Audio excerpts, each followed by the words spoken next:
이사야서는 66장으로 되어져 있습니다. 그래서 우리가 이제 이번 주까지 묵상하면 66일 동안 묵상하게 된 것이 되죠. 1장부터 39장까지, 1장 39장까지는 이스라엘에 대한 하나님을 의지하지 않는 이스라엘과 또 열방에 대한 하나님의 심판이 이렇게 기록되어져 있고, 그 다음에 그 이후에 40장부터 66장까지는 그럼에도 불구하고 그 이스라엘에 대한 이스라엘의 회복 또 구원에 대한 소망의 메시지가 이제 66장까지 나머지 부분에 27장이죠. 27장에 기록되어져 있습니다. 그리고 근데 그 중에서도요, 우리가 지난 금요일부터 오늘까지 묵상하는 60장, 61장, 62장은요, 이 소망에 대한 메시지 중에서도 가장 핵심이 되어지는 이 구원과 회복에 대한 하나님의 선포, 약속이 기록되어져 있는 너무나 중요한 장이 금요일, 토요일, 오늘까지 이렇게 우리가 묵상하게 되었습니다. 또 이사야서의 핵심 본문이라고 볼 수가 있습니다. 그래서 이 이사야 묵상이 이제 마무리가 되고 요한복음으로 이어지게 되어지는데, 오늘은 조금 본문이 크지만 60장부터 62장까지 전체의 내용을 통해서 한번 이사야서를 한번 마무리해 보았으면 좋겠다, 그렇게 한번 생각을 해봅니다. 세 가지 중요한 큰 키워드가 여기에 있는데, 첫 번째는 하나님의 열심이고, 두 번째는 열방이고, 세 번째는 예수 그리스도. 우리가 이 세 가지 키워드를 가지고 오늘 한번 본문을 한번 생각해 보도록 하겠습니다. 첫 번째로 하나님은 오늘 본문을 통해서 무엇을 말하시는가? 당신의 열심으로, 하나님의 열심으로 이스라엘을 반드시 구원하실 것이다 라고 말씀하시죠. 지난 금요일 본문이 있고, 우리가 또 지난 2회 동안 저희 교회에 이제 표어에 들어갔던 본문이었는데, 60장 1절 2절 말씀 제가 한번 읽어보겠습니다. 일어나라 빛을 발하라, 일어나라 빛을 발하라. 이는 내 빛이 이르렀고 여호와의 영광이 내 위에 임하였음이니라. 보라, 어둠이 땅을 덮을 것이며 캄캄함이 만민을 가리려니와 오직 여호와께서 내 위에 임하실 것이며 그의 영광이 내 위에 나타나리니. 잘 아는 말씀입니다. 일어나라 빛을 발하라. 일어나라 라는 것은 자리에서 일어나는 것이 아니라고 벌써 여러 차례 말을 했죠. 회복을 이야기합니다. 죽었던 사람이 살아나는 것을 이야기하는 거예요. 완전한 새로 태어나는 것을 이야기하죠. 바벨론에 포로된 이 이스라엘의 이 절망적인 상황 아니겠습니까? 우리가 다시 돌아갈 수 있을까? 이스라엘이 회복될 수 있을까? 예루살렘이 다시 한번 살아날 수 있을까? 우리 포로 생활이 정말 끝날까? 라는 이러한 질문들이 계속해서 이어질 때, 의심이 되어질 때, 그 상황 속에서 하나님이 명령하시는 거예요. 다시 회복되어라. 일어나라. 그리고 빛을 발하라. 생명의 빛을 발하라. 다시 회복되어져서 생명의 빛을 발하라 라고 이스라엘 백성들에게 명령하고 있어요. 그런데 이것은 단순히 명령이 아닙니다. 명령으로 표현되어져 있지만 하나님의 약속이에요. 하나님의 선언이에요. 다시 60장 1절을 보면 하반절에 일어나라 빛을 발하라 라고 말씀하신 이후에 하반절에 이렇게 말씀하십니다. 이번에는 제가 이해하기 쉽게 세번역 성경으로 한번 읽어보겠습니다. 일어나라 빛을 발하라. 구원의 빛이 너에게 빛이었으며 주님의 영광이 아침해처럼 너의 위에 떠올랐기 때문이다 라는 거예요. 무슨 말입니까? 하나님의 영광이, 하나님의 빛이 우리 가운데 임했기 때문에 우리가 빛을 발할 수 있다라고 이야기하고 있어요. 이스라엘 백성들은, 우리들은 스스로 일어날 수 없습니다. 우리는 스스로 빛을 발할 수도 없습니다. 오직 하나님의 영광이 이스라엘 위에 임할 때에 오직 하나님의 구원의 빛이, 예수 그리스도의 복음의 빛이 그들 위에 임할 때에, 우리 위에 임할 때에 그 빛을 우리가 반사하여서 비로소 빛을 발할 수 있는 거예요. 어두운 세상에, 이 땅은 어둠에 덮여 있고 캄캄함이 만민을 가리고 있지만 하나님의 주시는 그 빛을 우리가 받아서 비춤으로 말미암아, 반사함으로 말미암아 그 일들이 일어날 수 있다는 거예요. 하나님의 의지를 가지고 그들이 일어나 빛을 발하도록 하시겠다는 놀라운 약속의 선포입니다. 능력의 하나님께서 이 약속을 하신 것이니까 이 약속은 반드시 실현될 선포, 은혜로운 선언이 아니겠습니까? 자, 그러면 여기서 보면 구원의 의지가 누구한테 있는 겁니까? 여기서 회복의 의지는 누구한테 있는 겁니까? 하나님께 있다는 얘기예요. 우리가 이스라엘 백성들이 그래 우리 한번 일어나 보자. 그래 우리가 일어나서 한번 빛을 발해보자. 그래 한번 뭐 회복하는 어떤 무브먼트를 해보자. 이걸 통해서 이들이 회복되어지고 빛을 발하는 것이 아니라 하나님이 당신의 의지를 가지고 그분이 주시는 그 은혜 가운데서 그분이 비추시는 그 영광 가운데서 우리가 일어나게 될 수 있는 거예요. 빛을 발할 수 있게 되어지는 거예요. 구원의 주체는 그래서 인간의 노력이나 회복이 아닙니다. 인간의 노력이나 회개가 아닙니다. 내가 회개했기 때문에 구원받는 것이 아니에요. 내 안에 어떤 노력을 함으로 인하여서 내가 노력을 했으니까 구원받는 게 아니에요. 그 노력하는 마음과 그 모두 회개하는 마음까지도 모두 다 하나님의 열심으로 하나님이 우리에게 주시는 것이라는 거죠. 구원은 전적으로 하나님의 주권적 은혜입니다.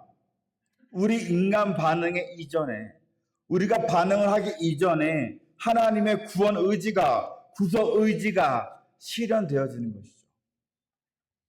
그래서 60장 마지막 절 22절에서 하나님이 이렇게 말씀하시는 거예요. 때가 되면 나 여호와가 속히 이루리라. 아니 우리 보고 일어나라고, 우리 보고 빛을 발하라고 하셨잖아요. 근데 그게 우리한테 주신 명령이 아니라는 것이죠. 하나님이 하시겠다라는 거예요. 하나님의 때에 여호와 하나님께서 친히 구원을 이루실 것이라고 선언하셨어요. 오늘 우리가 읽었던 본문도 같은 의미의 말씀을 하고 계신 것 아닙니까? 62장 1절을 보니까 나는 시온의 의가 빛같이 예루살렘의 구원이 횃불같이 나타나도록 시온을 위하여 잠잠하지 아니하며 예루살렘을 위하여 쉬지 아니할 것인즉 이라고 말씀하세요. 시온의 의가 빛같이 되어져요. 예루살렘의 구원이 횃불처럼 되어져요. 빛을 발하는 거죠. 이 이스라엘이 일어나서 빛을 발하는 장면을 묘사하는 거예요. 이렇게 될 것인데, 그런데 그 구원 사역을 위하여서 누가 일하신대요? 하나님이 잠잠하지 않으시겠대요. 하나님이 쉬지 않고 일하시겠다고 약속하시는 거예요. 모든 순간, 모든 상황에서 하나님은 우리를 구원하시기 위하여서 자신의 최선을 다하시겠노라고 다짐하시는 겁니다. 우리를 향한 당신의 열심이에요. 믿으십니까? 그 정도가 아니에요. 4절을 보니까, 오늘 본문 4절을 보니까 하나님이요 당신 백성들의 이름을 바꾸시겠다라고 이야기하죠. 여러분 우리가 이름 언제 바꿉니까? 여러분 이름 어떤 때 이름을 바꿔요? 우리 이름 바꾸는 일이 쉽습니까? 이름 바꾸는 것은 인생이 바뀌는 일이에요. 너무나 큰 사건이 있었을 때 이름을 바꾸는 거 아니겠습니까? 어떤 것들로 인하여서 나의 무슨 인생의 모토가 바뀌고 방향이 바뀌게 되었을 때 기존에 있던 이름을 버리고 바꾸는 것이 이름 아닌가요? 선교사님들이 이제 해외에 나가서 선교지에 가서 이름을 바꾸시는 경우가 종종 있는데, 물론 어떤 안보, 이 보안 때문에 이렇게 하시는 것도 있겠지만은, 그럼에도 불구하고 이름을 바꾸시는 그 뜻에는 내 그 사람처럼 살겠노라 하는 다짐이 담겨 있는 거 아니겠어요? 그런데 하나님이 당신의 백성들의 이름을 친히 바꾸어 주세요. 4절을 보니까 더 이상 이스라엘을 너희는 더 이상 버림받은 자 부르지 않겠다. 더 이상 너희를 황무지라고 부르지 않겠다. 너희를 뭐라고 부른대요? 헵시바라 부르겠다. 헵시바. 헵시바가 뭡니까? 나의 기쁨은 너에게 있다라는 뜻이에요. 나의 기쁨은 너에게 있다. 이스라엘 백성들아, 너희가 나의 기쁨이야. 이제 너희가 나의 희망이야. 이제는 너희가 나의 즐거움이야. 회복된 이스라엘이, 구원받은 하나님의 백성들이 이제 하나님의 기쁨이 되어졌다라는 이야기예요. 하나님이 자신의 기쁨을 우리에게 두고 계시다라는 거예요. 지금 우리의 모습이 어떠하든지, 지금 여러분의 모습이 어떠하든지 간에 하나님은 여러분을 헵시바라고 부르고 계세요. 너는 나의 기쁨이다. 사랑하는 자야, 너희가 나의 기쁨이야. 얼마나 큰 감격입니까? 여러분, 이 아름다운 이름을 여러분들 우리가 어떻게 그냥 들을 수 있겠어요? 그뿐이 아니죠. 하나님 뭐라고 합니까? 뷰라라 부르겠다. 뷰라라 부르신다 말씀하세요. 뷰라는 뭐냐면 결혼한 여성을 이야기해요. 결혼한 여성. 이전에 하나님을 의지하지 않고 또 온갖 우상을 섬기면서 범죄하여서 하나님과의 관계가 끊어진 것처럼 보였던 그 이스라엘을 이제 하나님이 뭐로 부르시는 거예요? 나의 신부라고 부르시는 거예요. 나의 신부. 너는 나의 신부야. 너를 나의 신부로 회복시킬 거야. 사랑하는 여러분, 우리의 구원을 향한 하나님의 열심을 믿으십니까? 우리의 구원은 우리가 잘해서 또 우리에게 자격이 있어서 구원받은 것이 아니에요. 우연히 그렇게 된 것이 아니에요. 어쩌다 보니 그렇게 된 것이 아니에요. 부모님이 기도 많이 해서 부모님이 잘나서 자녀들이 구원받게 되는 것이 아니에요. 하나님의 그 뜨거운 사랑, 우리를 향한 그 뜨거운 사랑,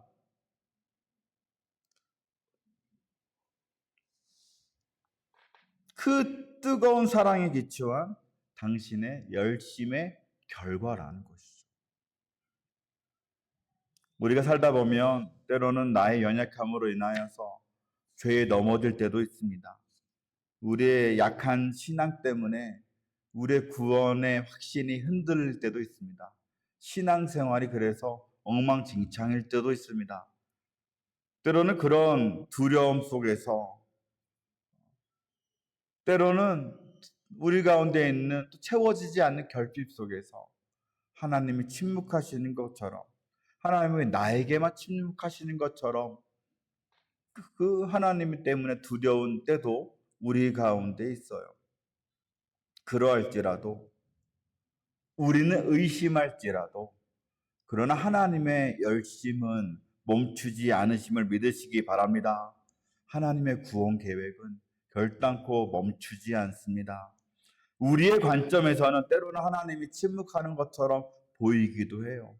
우리의 시간 개념으로는, 또 우리의 이 플랜 속에서 하나님께서 딱 맞춰 들어오지 않으시면 우리는 하나님을 의심하기도 합니다. 그러나 그분은 우리를 포기하지 않으시고 우리를 헵시바요, 뷸라라고 부르시면서 우리를 위해서 지금도 열심히 일하고 계심을 굳게 믿는 저와 여러분 되시기를 주님의 이름으로 간절히 축원합니다. 그분의 열심이야말로 우리가 가장 의지할 수 있는, 가장 신뢰할 수 있는 것들 아니겠습니까? 그것이 우리의 위로고 우리의 살아갈 힘이 되는 줄 믿습니다. 두 번째로 이 60장, 62장에서 이 하나님의 열심, 여기서 드러나는 난 너희를 반드시 구원하겠다. 넌 헵시바야, 빌라야 라고 부르시면서 구원에 대한 의지를 분명하게 보이시는데, 근데 이 구원의 의지가 단순히 이스라엘에만 국한된 것이 아니더라는 거예요. 하나님의 열심은 온 열방을 향해 있다는 겁니다.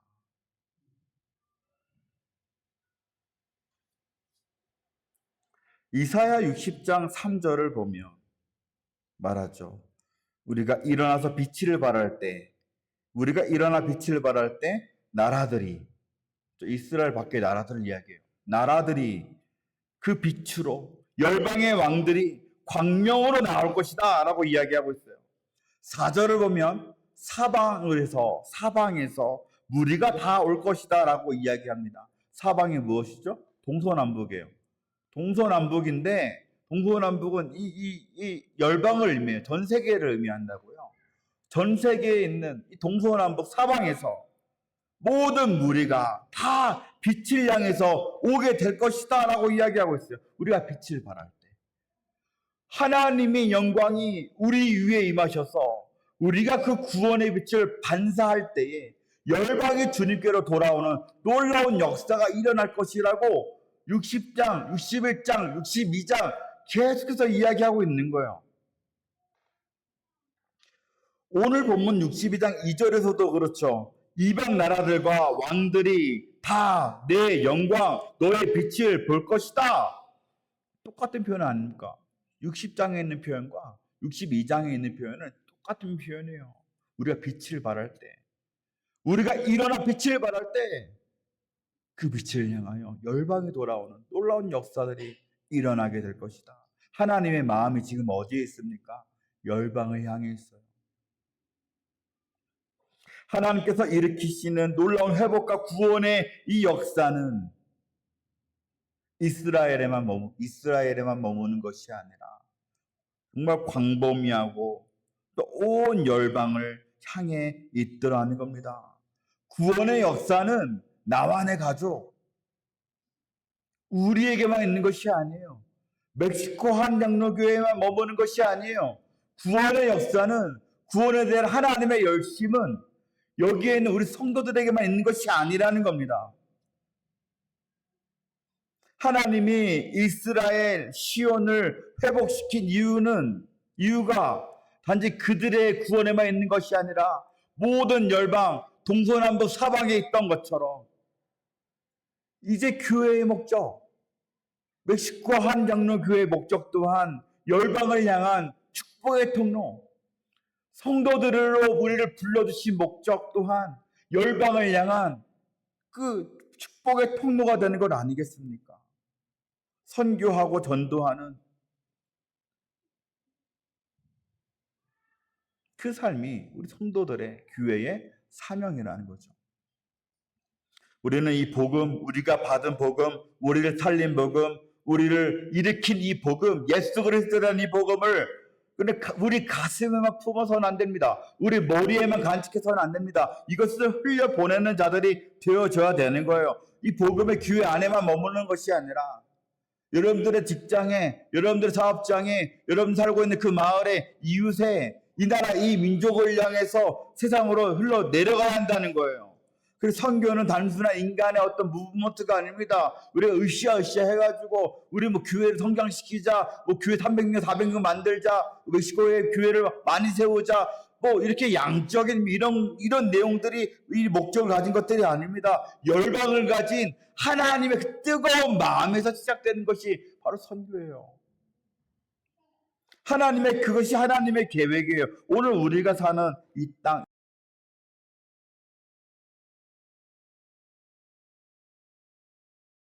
하나님의 구원 계획 안에 있는 것 아닙니까? 그래서 우리 멕시코 한장로교회가 이 선교적인 역할들을, 선교적 사명을 적극적으로 우리가 감당해야 되는 거예요.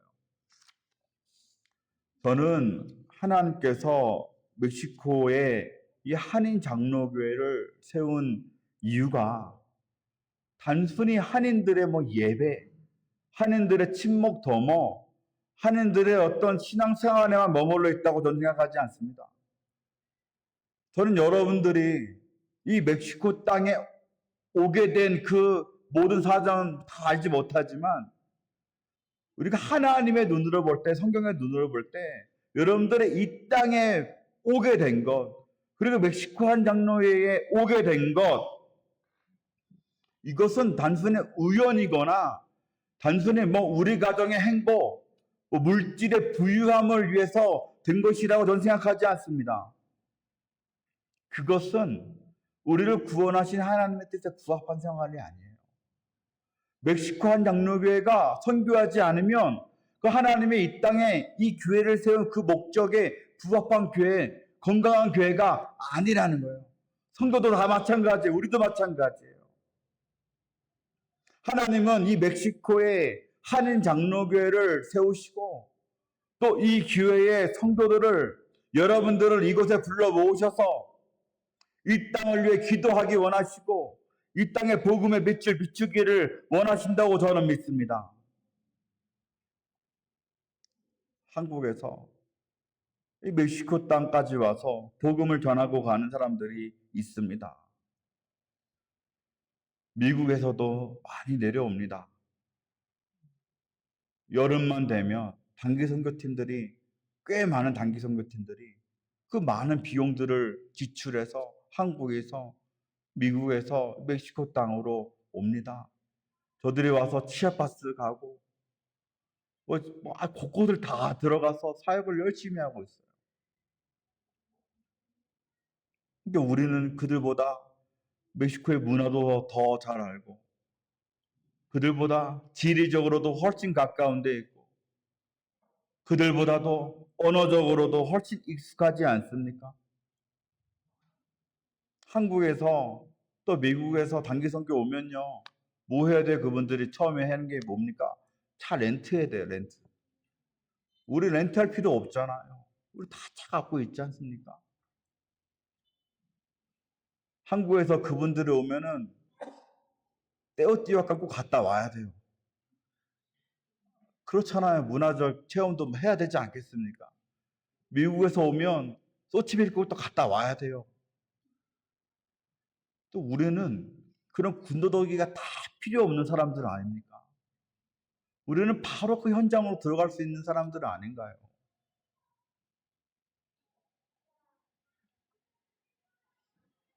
저는 계속해서 정말 멕시코 선교를 위해서 헌신하고 계신, 또 수고하시는, 건강하게 목회하시는 선교사님들을 찾고 있습니다. 그리고 그들과 계속해서 협력하기를 원하고 있어요. 왜요? 그것이 우리 멕시코 한인 장로교회를 세우신 사명이기 때문에 그렇습니다. 멕시코에 선교하시는 그 분들을 위해서 한국에 있는 분들, 미국에 있는 분들 얼마나 열심히 기도하는지 몰라요. 멕시코 땅을 위해 기도하고 멕시코에 계신 선교사님들을 위해서 정말로 열심히 기도해요. 제가 여러 가지 이제 서치를 해보면 그런 분들 모셔다가 설교 듣고 도전받고 은혜 받고 그분들 섬기고 미국에서 한국에서 그렇게 해요. 근데 제가 선교사님들을 많이 만나보면 아직 멕시코 시티는 못 가봤다. 그런 분들이 얼마나 많이 있는지 모릅니다. 찾는 사람이 없어요. 선교사님들한테 관심 갖는 사람이 멕시코에 없더라는 거예요. 멕시코 한인 중에 멕시코 선교사님, 멕시코에서 섬기는 그 한인 선교사님들을 위해 기도하는 교회가 과연 몇 개나 될 것인가? 과연 몇 명의 선교사님들을 섬기고 기도하는 교회가 있는가? 너무나 안타까워요. 너무나 안타까워요. 올 하반기에 우리 교회에 크게 세 가지 선교적 이슈들이 있습니다. 첫 번째는 아까 광고 때 말씀드렸던 것처럼 그 뉴저지 노회 단기 선교팀과 연합해서 일주일 정도 같이 사역하는 것 하나가 있고, 또 두 번째는 이거 제가 이제 많이 고민하고 하는 건데, 우리 퍼스펙티브스 선교 훈련 2기, 저희 교회에서는 2기죠. 2기 교육을 이번에 9월 달에 바로 시작을 하려고 합니다. 원하시는 분들도 있고 우리 교회상 필요한 분들도 있기 때문에 9월부터 12월 중순까지 12주 정도 시작하려고 생각을 하고 있습니다. 그래서 많은 성도님들의 참여를 부탁드리고 또 우리 교회 리더들은 반드시 들었으면 좋겠고 또 남성분들 또 좀 많이 참여할 수 있었으면 좋겠어요. 선교에 대해서 배우고 또 선교적으로 성경을 읽게 되어지는 읽는 법을 배우는 좋은 기회가 될 것인데 항상 기회는요 늘 있는 것이 아니에요. 늘 있는 것이 아니에요. 그래서 토요일 주일날 지난번에 보니까 3시 넘어서 하니까 좀 힘들더라고요. 한 2시 반부터 4시까지 이렇게 한 12주 정도 시작을 하려고 하는데 여러분들 기도하시고 준비하셨다가 우리가 8월부터 또 미리 저한테 말씀해 주시면 더 좋고요. 8월까지는 저에게 말씀해 주시면 관련해서 잘 준비해서 진행하려고 합니다. 그리고 중요한 것이 이제 세 번째, 11월 세 번째 주 추수감사절인데요. 올 추수감사절에는 우리 각 마을별로 정해진 선교지들이 있죠. 그렇죠? 1마을은 뿌에블라, 2마을은 오아하카, 3마을은 과달라하라, 4마을은 아구아스 칼렌테스. 그렇죠? 우리가 각 지역 선교지가 있고 선교사님들이 있습니다.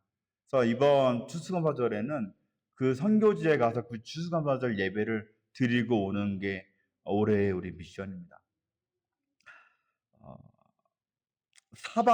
사방에서 당신의 백성들을 불러 모으시는, 동서남북에서 당신의 백성을 불러 모으시는 하나님의 마음을 담아서 우리가 동서남북 선교행진이라는 이름을 붙였어요.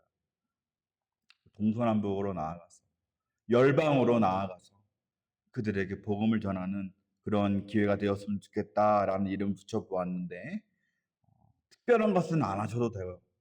여러분들 가셔서 특별한 걸 아무것도 안 하셔도 돼요. 예배만 드리고 오십시오. 선교사님들이 어떤 사역하시는지 보고 오십시오. 선교사님들을 통하여 세워진 교회들이 어떠한 모양인지, 어떠한 멤버들이 모여서 예배하고 있는지만 보고 오시면 됩니다. 어렵지 않습니다. 여러분들 가서 부채춤 안 추셔도 되고, 가서 머리 안 잘라 주셔도 돼요. 아무것도 안 하고 가서 예배만 드리고 오십시오. 예배만 드리고. 만약에 조금 여유가 되시면 선교사님 밥 맛있는 거 한 끼 사드리고 오십시오. 하나님이 어떻게 일하시는지만 보고 오시면 돼요. 물론 먼 곳이라서 어떤 곳은 당일치기로 갔다 오기 어려운 곳도 있을 겁니다. 1박 2일 여행 갔다 오시듯이 대신 안전하게만 다녀오십시오. 아무것도 하지 말고 안전하게만 가서 보고 안전하게 돌아오는 것. 물론 다 못 가요. 네, 여길문을 제 목표는 한 반쯤 가면 좋겠다.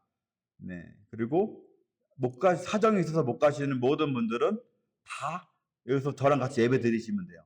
걱정하지 마십시오. 그날은 다른 교회 가봐야 되나? 아니요, 안 가셔도 돼요. 제가 여기 있으니까 걱정하지 말고 오시면 됩니다. 오시면 되는데 와서 같이 우리 기도할 거예요. 우리 가서 예배 드리는 분들을 위해서 같이 모여 기도할 거예요.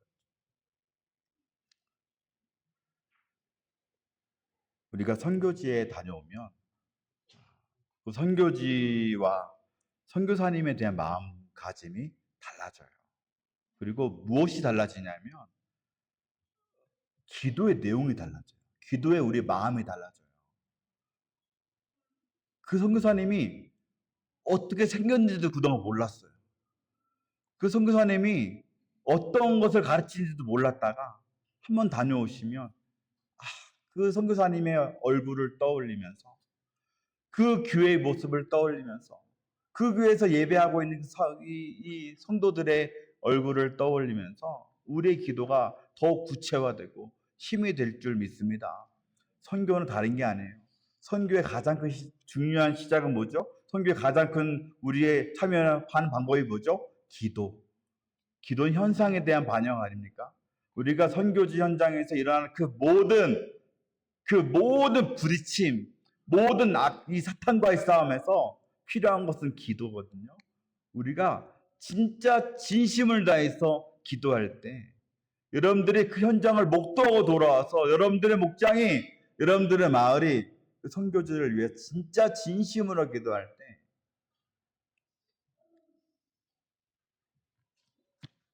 우리 삶이 바뀌고 멕시코 한 장로교회가 바뀌리라 믿습니다. 왜요? 그 열방에 하나님의 마음이 있거든요. 선교에 하나님의 마음이 있거든요. 선교가 멕시코 한 장로교회의 사명이고 우리 성도들의 사명이기 때문에 우리가 그 사명을 올바르게 잘 수행해 나갈 때에 우리 마음에 기쁨이 넘칠 수밖에 없어요. 선교를 해보신 분들은 알 거예요. 이사야서 묵상을 끝내면서 가져가야 될 정말 중요한 마음, 정말 중요한 키워드가 바로 이 열방이에요. 열방. 여러분들 이 열방을 마음에 품는 저와 여러분들 되시기를 주님의 이름으로 간절히 소원합니다. 열방을 품는 교회가 되었으면 좋겠어요. 마지막으로, 그런데 그 구원을 위한 하나님의 열심, 그건 무엇을 통해서 이루어집니까? 예수 그리스도를 통해서 이루어집니다. 우리가 이 열방을 향해 나아갈 때 우리 갖고 나아가야 되는 것은 바로 예수 그리스도예요. 하나님이 우리를 위해서 구원의 역사를 이뤄 가시는데, 구원 계획을 성취해 가시는데 거기서 중요한 키워드는 바로 예수 그리스도예요. 예수 그리스도가 없이는 이 모든 것이 아무것도 아니에요. 예수님을 깊이 우리가 마음에 새기고 그 예수님을 따라 살지 않으면서 우리가 열심히 선교한다? 아무 의미가 없다는 거죠. 이사야서에 그래서 마지막으로 우리에게 주어지는 놓치지 말아야 될 중요한 키워드는 바로 예수 그리스도입니다. 이사야서 61장 1절부터 3절까지의 내용들을 보면 이 이스라엘을 회복시킬 자에 대해서 이야기하고 있어요. 시간이 없으니까 읽지는 않겠습니다. 기름 부음 받은 자가 나와요. 이 기름 부음 받은 자가 나와서 그 사람이 이스라엘 백성들을 위로할 것이고 그들의 눈물을 닦아줄 것이고 그들을 먹을 것을 주고 채워줄 것이라는 이야기를 하고 있어요. 그 기름 부음 받은 자가 이스라엘을 회복시키실 것이고 이스라엘을 구원하실 것이다라는 예언이 61장에 나와 있어요. 기름 부음 받은 자, 이 히브리어로 뭐라고 합니까? 메시아라고 하죠. 그 메시아 헬라어로 뭐라고 합니까? 그리스도라고 하는 거예요. 예수 그리스도에 대한 예언 아니겠습니까? 예수님이 누가복음에서 이 말씀을 인용하세요. 누가복음 4장 18절부터 21절 말씀에서 이 이사야서의 말씀을 읽고 인용하시면서 뭐라고 이야기하시냐면 이 말씀이 너희에게 응하였다라고 말씀하십니다. 이 말씀이 예수 그리스도를 통하여서 성취되어졌다라는 이야기예요. 예수 그리스도가 하나님 구원 계획의 중심이라는 거예요. 지난 2달간 묵상했던 이사야서의 회복은 예수 그리스도 안에서만 성취가 되어진다는 이야기입니다. 예수 그리스도는 어떤 분이십니까? 이사야서 61장의 본문처럼 마음이 상한 자를 고치시는 분, 포로된 자를 자유케 하시는 분, 애통한 자들에게 위로해 주시는 분. 하나님의 열심은, 우리를 향한 그 하나님의 열심은 그 아들 예수 그리스도, 그 독생자 예수 그리스도의 성육신과 그분의 십자가 고난과 그분의 부활과 승천하심을 통하여서 구체적으로 아주 분명하게 드러나지 않았습니까? 우리를 너무나 사랑하시는 그 하나님이 그냥 말로만 헵시바라 뿔라라 이야기하신 것이 아니라 하나밖에 없는 독생자 예수 그리스도를 이 땅에 보내셔서 우리를 대신하여 피 흘려서 십자가에 죽게 하심으로 말미암아 그분의 사랑을 친히 보여주셨다라는 거예요. 그리고 그분의 예언을 이루어 가셨다라는 거예요. 성취하셨다는 것이죠.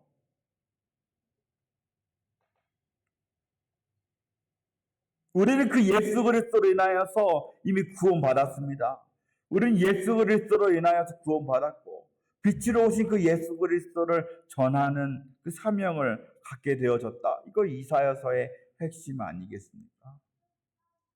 사랑하는 여러분, 우리는 예수 그리스도를 통하여서 이미 구원받은 사람들입니다. 이미 회복의 삶에 동참하고 있습니다. 예수님을 믿는 우리는 예수님으로 인하여서 이미 헵시바요 뷸라가 되었습니다. 믿으시기 바랍니다. 우리의 지금 모습이 어떠하든 상관이 없어요. 지금 여러분들 약할 수 있어요. 우리 여러분들 지금 넘어질 수 있어요. 의심할 수 있어요. 원망할 수도 있어요. 그럼에도 불구하고 우린 예수 그리스도로 인하여서 이미 헵시바가 된 거예요. 예수 그리스도로 인하여서 뷸라가 된 거예요. 그러나 동시에 아직 완성되지 않은 그 구원을 기다리며 살아가지 않습니까? 그렇기 때문에 우리는 계속해서 예수 그리스도를 바라보는 삶을 살아가야 돼요. 매일매일 믿음이 흔들릴 때마다, 죄에 넘어질 때마다 그 예수 그리스도의 십자가를 바라보며 살아가야 돼요. 그분이 다시 오실 날을 소망하면서 이 땅에서 구원의 통로가 되는 삶을 살아야 한다는 겁니다. 말씀을 마치겠습니다.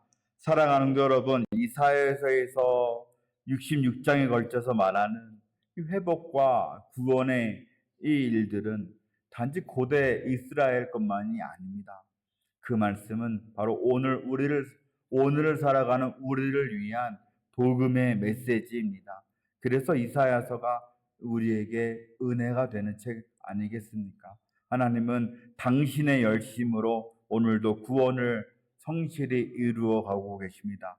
그분의 열심은 이제 예수 그리스도를 통하여서 우리 가운데 분명하게 드러났고, 이제는 그 하나님의 열심을 신뢰하면서 열방을 향한 당신의 비전에 우리가 동참하면서 예수 그리스도를 삶으로 증거하는 저와 여러분 멕시코 안양육의 모든 성도들 되시기를 주님의 이름으로 간절히 축원합니다.